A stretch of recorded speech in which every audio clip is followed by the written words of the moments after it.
Okay, I'm going to try this one more time. I've tried to make this video like this is like my fifth time.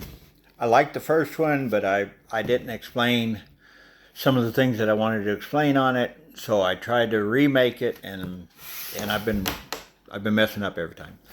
But something real interesting happened today, or I was informed of something real interesting that I thought was super interesting. Of course, most, if not all of you know that I've been diagnosed with cancer. They're in the process, we're doing a lot of tests. They're in the process of trying to figure out what kind of cancer it is, how far, what stage it is, and all that, which is pretty well a given that it's going to be lymphoma cancer because of and the doctor's already said that. The cancer doctors he's already just basically, that's what it is. It's going to be some kind of lymphoma cancer. Non-Hodgkin's, Hodgkin's, ABC, whatever. I don't understand. I don't know about all that, but it's going to be some kind of lymphoma cancer. So, yesterday I went to had a bone marrow transplant or bone marrow transplant. That would be awful. Bone marrow biopsy. Quite painful. I don't recommend it. If you can avoid it, do so. But anyways, today I went for a PET scan. Tomorrow I go to the cancer doctor. Thursday they're going to do a biopsy on my one of my swollen lymph nodes under my left arm. So today, now just for a little just informative for a little. First, let me say so that you'll understand better what I'm talking about. Used to, when a diabetic I remember my grandma, my mama, she was diabetic. And she would not eat sugar. She couldn't eat candy and all this and that. But they did not.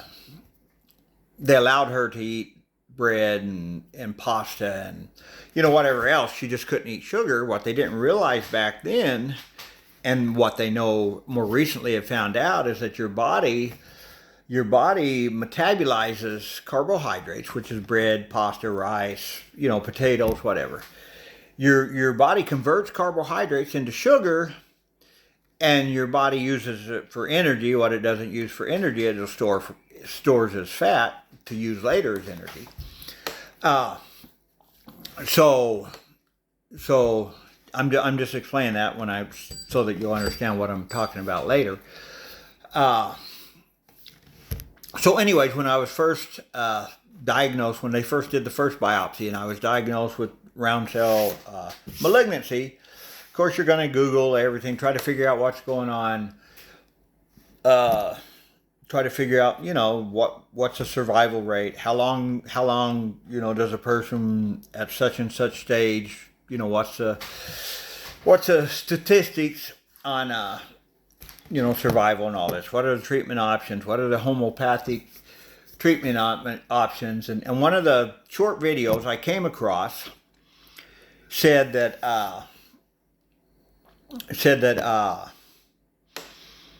to starve your body of sugar. Said that cancer lives on sugar, and if you starve your body of sugar, you will starve your body of cancer. Well, of course, it's TikTok or YouTube or whatever. Anything like that, you've got to you can't just believe everything that they tell you on TikTok or YouTube. You've got to take it with a grain of salt. I mean, there's a good possibility that it's just clickbait. It's, you see something about cancer and you have cancer, you're going to click on it and see what it says, more likely than not. There's a good possibility that they're trying to sell some kind of supplement, and they just want to give you a false hope so that you'll buy their supplement, and there's the outside chance that it's true. So anyways, my nose is itching, I'm sorry. Anyways, when I saw that, I kind of, well, maybe not, but I stored it in the back of my mind. And then today when I went to get my PET scan, what they do is 24 hours before you, they have you on a strict diet 24 hours before your appointment. No carbohydrates, no sugar. So I went with that. Last night I had tuna, which is 0 carbs, and I had cottage cheese, which is like 6 carbs. And then this morning when I woke up, I had the juice of 2 lemons drank it, and I had a drink of water to take my medicine, which is Tylenol and ibuprofen. So, anyways, when I went to my appointment today for my PET scan, she's explaining to me how this works, and she says, "Okay, what we're going to do is we're going to intravenously we're going to shoot some radioactive sugar into your blood, and because let me say, she also said that this radioactive sugar is completely safe. It's not harmful at all. You have nothing to worry about." And then when we're leaving, when she's walking me to the door, she said, "Okay, for 24 hours, stay away from pregnant women and infant babies." So, I don't know what that's all about, but maybe it's not as harmless as she let on. So, she said, what happens, we're going to intravenously put in radioactive sugar. And since your body has been starved for sugar, carbohydrates, for 24 hours, the cancer is starving for sugar. So that radioactive sugar is going to go straight to the cancer wherever it is. And then when they do that PET scan, they can see, how far along where it's at, what organs are affected or whatever. So they get a better image of what's going on inside of you. So anyways, I asked her, I said, so do you think that a low carbohydrate or a no carbohydrate diet, no sugar diet, no carbohydrate diet, do you think that could possibly, help at least slow down the cancer? And she said, "Well, I'm not a doctor. I can't tell you that, but low carbohydrate or no carbohydrates. I have a lisp. It gets worse as I get older, so please forgive me. I can't help it.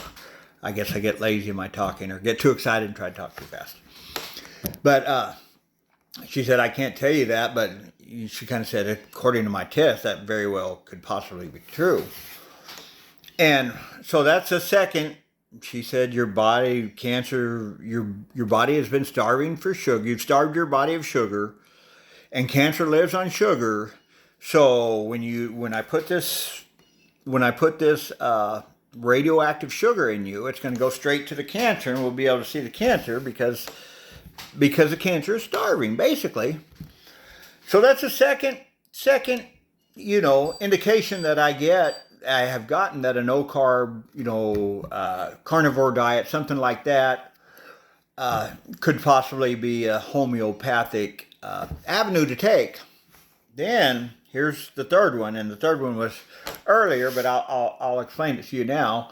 When the lymph nodes first swole up, they swole up on this side, and then they came up on this side, and they didn't go down. I decided it was time to go to the doctor. I went to Dr. Sanchez in the Philippines, and she gave me the strong regimen of antibiotics. And when I came back after a week of taking those, and she saw that they were worse instead of better, she said, "Go to the U.S. not ASASP, but ASAP.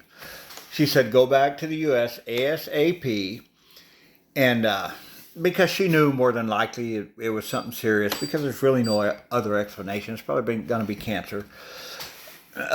She knew that, I'm probably going to need some medical treatment that was, everything in the Philippines is out of pocket. So it can be expensive. On the front end of it, it's going to be kind of cheap. But when you start getting into the treatments and stuff like that, you're going to $1,000 a pop, which is probably not expensive in, according to American prices, but it's more expensive than I could afford. So, but I wanted a more definite diagnosis. So I got the biopsy. The biopsy came back, round cell lymphoma. So, and I went and we saw Dr. Sanchez at church that Sunday, and we told her, it came back round cell lymphoma, round cell malignancy. She said, "Starve your body of sugar." She said, "Your body, cancer lives on sugar. Starve your body of sugar. Do a no carbohydrate diet, carnivore diet." That's what she does, or whatever. Starve your body of sugar, and you will starve your cancer. So that's 3 different sources that I've got this from. Uh, the other girl had told me to talk to my doctor about it. But to be honest with you, doctors are not monetarily incentivized to give you diet plans. Doctors are monetarily incentivized to prescribe drugs to you from the pharmaceutical companies. The schools they go to are highly influenced by these pharmaceutical companies that are selling you treatments for, and they know that when you're faced with death, and most everyone is scared to death of dying, they know that you're going to do anything. You're going to sell your house, your farm, whatever, and buy whatever they give you at another chance. I got too excited. My phone fell. At another chance at life. That's not me. I have assurance of eternal life after this life. So I'm not overly concerned with the outcome, and I trust my Lord. I trust Him completely, and if that's His will for my life, I trust Him. That's what I want. If that's what He wants, He knows best. He knows better than I know, certainly. So anyways, that's not me, but the majority of the population, that's what it is. We saw that in the COVID pandemic, in the COVID pandemic, what they call a pandemic. We saw how desperate people are and how scared people are of death. It was just insane. So anyways, long story short, I mean, all of these things put together gives me a good indication that if I do a no carbohydrate diet, I'm going to starve my cancer. I might not cure it, could cure it, might not cure it. It could most certainly slow it down. And I feel good. I've done the no carbohydrate. I've done a low carbohydrate diet. I've never really done a no carbohydrate diet. But I've done a low carbohydrate diet, and you feel good on it, or I do. So it's worth a shot. I found that super interesting. It's when you put all that together, it just makes sense to me. Anyways, I just wanted to share that because it was exciting to me, and it was very informative. All right, thank you all for listening. See ya.